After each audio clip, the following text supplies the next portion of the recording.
Recorded Books and One-Click Digital present The Perfect Revenge by Lutishia Lovely, narrated by Sherri Peele. Prologue. Raleigh, North Carolina. 2 a.m.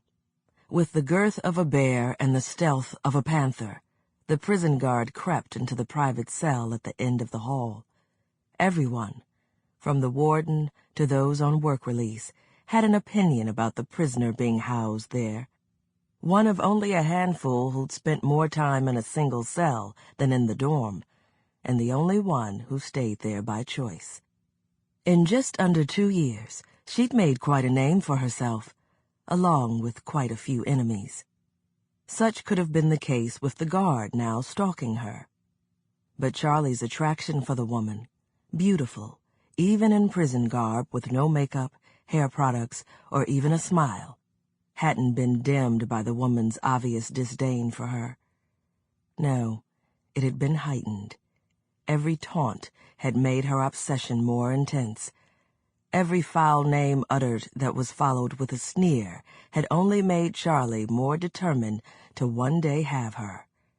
That time was now. A steady hand reached for the heavy barred door.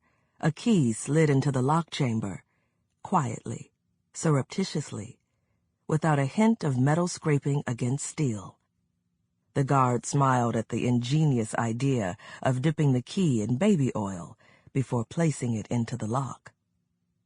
Click. Damn. She'd thought about the key, but not the bolt.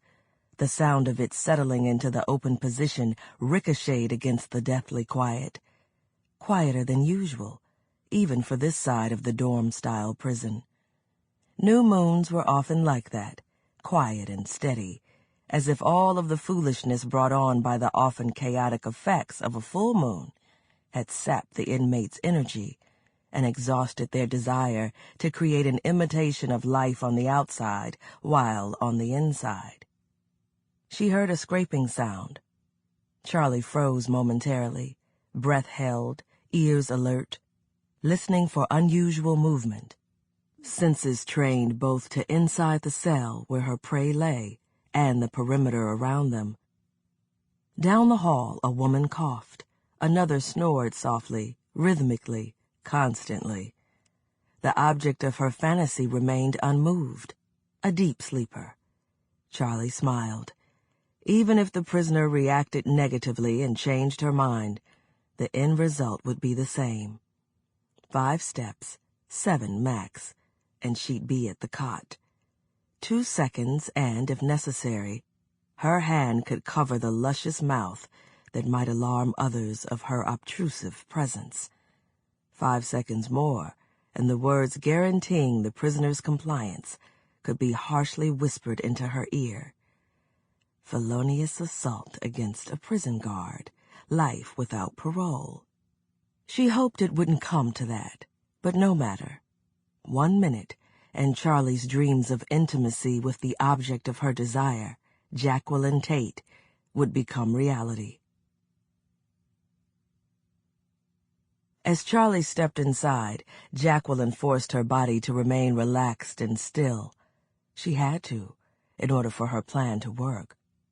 For the past month, she'd begun flushing the psychiatrist-prescribed meds down the toilet. Good move. Every day her mind seemed clearer, her thoughts more focused. She'd even reconnected with her best friend Chris, who'd encouraged her to end Charlie's flirtations once and for all, and had helped her flesh out the details on getting it done. The first part, taunting Charlie into this late-night visit, had been easy. The dyke guard had been sniffing around and drooling over her for almost 2 years, kept away only when Jacqueline threatened to tell the warden, whose son Jacqueline had slept with while in county jail. The threat was made moot 2 months ago, when the warden had resigned and her son's inappropriate actions no longer threatened her employment.